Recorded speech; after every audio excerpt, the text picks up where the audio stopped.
Thursday the 25th, NBA picks, guys. First NBA video of the year. Just because NFL is ending doesn't mean the ball's going to stop rolling. We got NBA, we got college basketball, and we got my best and most profitable sport coming up soon. MLB, guys. I know it's the most boring for most of you guys, but we make money doing it, and that's all that matters. I have fun making money. I have more fun making money than watching fucking sports. How about you? Dude, I will watch the baseball game as long as it makes me money. Fucking 9 innings or whatever, bro. Grab a beer. I love baseball, guys, but basketball predictions are here, guys.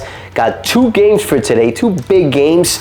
TNT Thursday's games just always smell like money to me. There's always a little trend there that I see, and you guys are probably going to start catching on to it because we're going to do Thursday videos for NBA. If you really want that trend, though, message me because I'll give it to you. But before we start off with the picks, couple big trades, guys. OG going to the Knicks, Siakam going to the Pacers, Scary Terry coming to Miami, which I think is going to be a big deal. People are underestimating that trade, man, but Scary Terry and the Heat is a big deal. So let's talk about that one since we're wearing our Miami shirts. We're Miami fans. Scary Terry. I mean, don't get me hyped up, but this guy was a Miami fan since he was a Jit. He then was idolizing Dwayne Wade, so I think, he took a lot of pride in coming back. So I think it's huge. He wants to be a Heat player. He loves the culture. So I do think it's big for Miami. I mean, the kid's averaging career highs. I think it's like 24 and 6. So we're getting basically a Lowry, but like a younger version of what I'm even happier about? Getting rid of that fucking meatball, bro. Thank you, that Lowry. Fucking meatball, and bro. Your fat ass. When I saw him get traded and obviously out of respect, you gotta say thank you. That guy was the worst player for the Heat, the worst trade ever. Cost us a bunch of money. The guy was fat for one of the playoffs to the point that Pat Riley had to tell him that he was fat before the season started. He always looked like a turd, inconsistent, not clutch.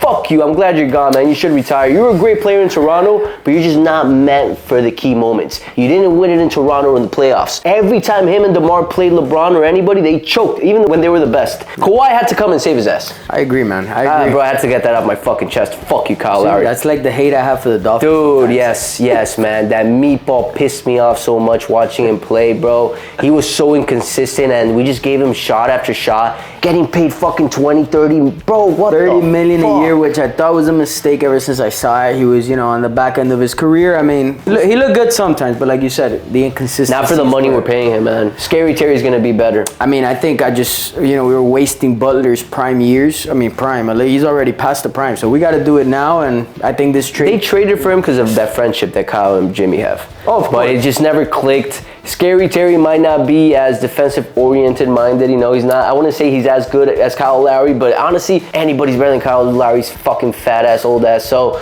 man, I'm happy about that trade. Hey, I had to get out of my chest just take you into it. Dude, I'm telling you, that one I can already picture the meatball that's going to show up on this fucking podcast.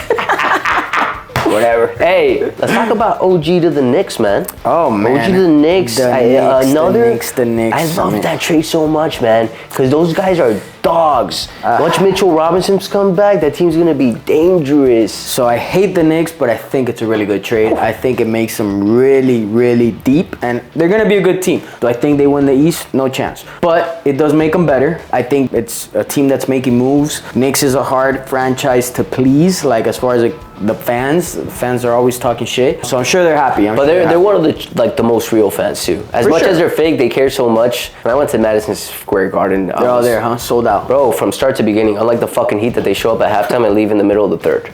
Like, they're real fucking fans. So I'm not sure if they're going to be Eastern Conference champions, but I think it gives them a huge help. OG is a defensive-minded beast. They let go of weak links. RJ Barrett, quickly, young, offensive-minded, but pussies. Yeah, I mean, the Heat wouldn't trade for those guys, and you know it because they're not dogs. No, they're not dogs. I think RJ Barrett now back in Toronto, maybe he's closer to home or whatever the fuck it is. But he started playing really good, so the kid is still young. Let's see what Toronto can mold him into. Feel like Toronto got a good deal in the sense that they got some good stuff back. Young players, they're rebuilding. I feel like. Think future.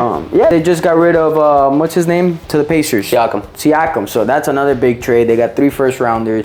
They're planting seeds for the future. I do gotta agree with that. I mean, they knew they weren't gonna do anything with the current team, and they let go of it, and I respect that. Sometimes it's time to let go and rebuild from the get-go and start with fresh faces, fresh players that are young, that are hungry to prove a point, and that they did with Quickly and Barrett. I mean, I hope you guys shut me up, man. I think Quickly's a great player, but they're just not dogs when it comes to defense. I agree. And man, you know it more than anybody. Defense wins championships. Miami That's why Heat, the fucking Heat go so deep every time because they're a defensive-minded team, man. This is not a Heat podcast. It's not a Heat podcast, but let's go fucking Heat. I'll tell you guys that much. Now, how about the Pacers? So what do you think about the Pacers now? I wish Siakam came to the Heat, man. I wish Siakam came to the Heat. I know they gave up a lot for him, but I think that would have been a piece that would have benefited us a lot. I mean, would you give 3 first-rounders and a player like Jovic or what's his name, Jaime Hawkins? No, I would have given Lowry. They would have taken I would have given Lowry's fat ass. I'm sure we offered Lowry's fat ass with the first rounder fucking on top of his ass. It depends, man. Jovic, I would give him up for like with 1 round pick. But I mean, Jovic is looking really good, like an up and coming stud. Hawkins, on the other hand, he's a rookie. I would have given him straight up because that kid has a lot of upside. We give away some future skill for a skill that can benefit us now because we're trying to win right now. It's a win now, for sure. But I wouldn't package him with picks, right? Like Jaime. No. I think Jaime by himself. I think he's proven his point that he's a good player. He's going to be a good player. I mean, maybe 1 second round pick. Something like that, but not too excessive. And the meatball. And the fucking meatball. I mean, I'll add the meatball as a bonus. Meatballs for free. And the good thing is he would have retired in Toronto. Oh, there you go, man. That's picture perfect. That's what should have happened. Fucking shit, fucking meatball. Nah, man, but I think it's going to get interesting. I don't think the Pacers are still going to be a team that contends. What's your top 4 in the East now? I know I'm a Heat fan, but I think the Heat are still there. When it comes to playoff basketball, that team's showed up. They've proven a point over the last 5 years that they can go deep with not that many stars. Now you got Scary Terry, you got Jimmy Butler, Bam's playing a lot better, Tyler Hero is healthy, and those role players are really clicking, man. I mean, now there's 4 players averaging more than 20 points a game. So the Heat, obviously Boston, man. Boston's looking like a juggernaut. Like that team's just disgusting. Like it's insane how good they are. Philadelphia, you have to put them in there. Philadelphia's there. I think they're a tough team to beat at home and beats the MVP right now. And then, man, dude, I think this one's tough for me, man. Like obviously the Bucks are that team that everybody's thinking.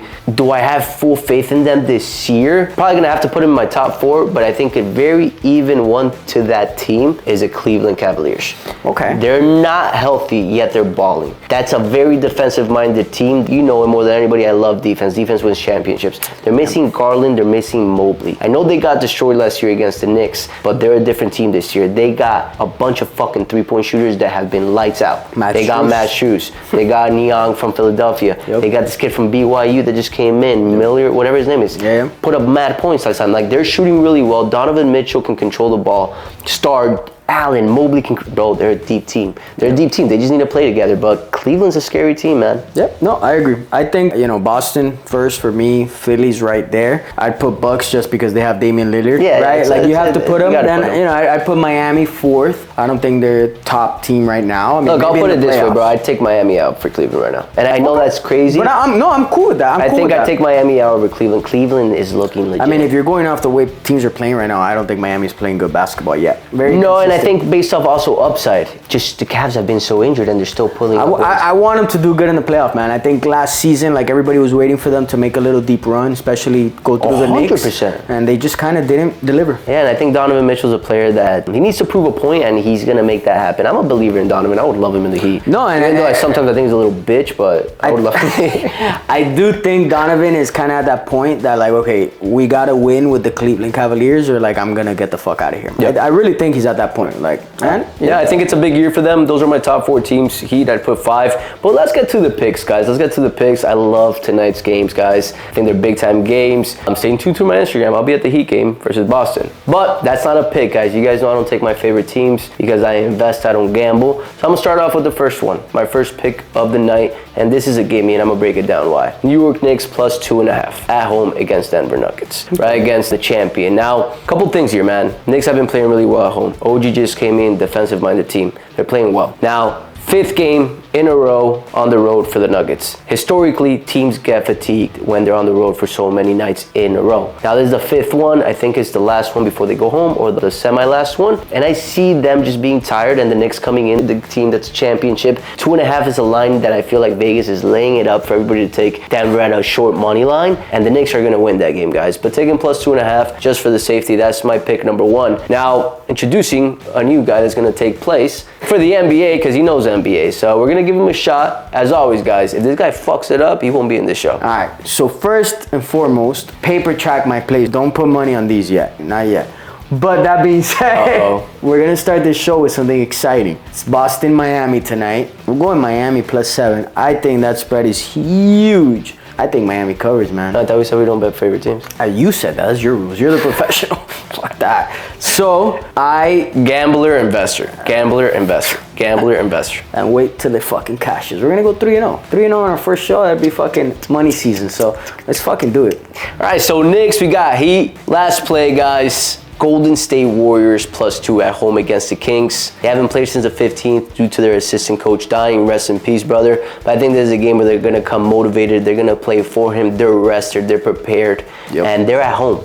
They're at home against the Kings team that they've beat and they can control. They have the size, they have the players, and they have the motivation. I think they have the extra motivation with this that just happened. Sadly but true, man, that was crazy. But they're going to come out, lights out, defend that home court, cash that ticket, man. I see us going 3-0. Yeah, man, I mean, I love the pick. Obviously, the circumstances, you know, they are what they are. Rest in peace. But I do think it's going to be an emotional night at home. They're going to have a tribute for sure. You know, he deserves it. They're going to have a tribute for him, and the team's going to do it, you know. I feel like in those moments in sports, there's kind of like an unspoken rule that you go out there and win the game for that person. Without doubt. And that's the plays, guys. Don't want to get too deep into that game just because of the situation that happened. But guys, share this show, guys. This show's been growing really fast. Our views are climbing up. I think you guys are enjoying it clearly. As always, full value exchange, right? If we're winning, if you guys are having fun with it, if you guys are getting entertained, you guys learn a thing or two based off the picks we're giving you guys and the reason, share the show. That's the only way we grow the show. We don't run fucking ads on this shit. I personally get so fucking annoyed when I'm watching a YouTube video or a podcast and it gets interrupted by a fucking ad, man. That just throws off my vibes, and I promise you guys that's not something that's gonna be happening here, at least in the near future. Yeah, can't promise definitely. future. It just depends on how we share the show and if we grow it at the pace we want it to grow, which I'm sure it will based on the current trends. Guys, as always, thank you for the support. We got a special new announcement coming on that next episode, a rebranding of our episode. You guys are gonna see it. It's called Cafecito and Sports. Yep. It's gonna be very cool. It's gonna be more of a morning show. Cafecito, for those non-Hispanics, is coffee. So it's kind of a morning show where you wake up, you get picks, you get the picks to make some money, have some fun, listen to this gambler talk and this investor speak, and you learn a thing or two and laugh, right? That's it, yeah, man. I think that's exciting stuff. You guys are probably going to see the logo now. It's already on the YouTube page, but this NFL episode that we're going to be recording tomorrow, definitely that's when you'll see it. It's some exciting news on the NFL show, so stay tuned to that. You definitely do not want to miss the NFL show. Just trust me. Just trust me. Don't ask why. Just trust me. Watch that fucking show. Yeah, I would trust his dumbass. But guys, I hope you guys enjoyed this episode. 3-0 incoming. Football's gonna be money this weekend. I know we didn't do too well this last weekend, but I always bounce back. That's a given. That's like the sun coming up in the morning. Guys, hope you guys enjoyed the show. Salo. Let's fucking do it. I'll catch you guys next week.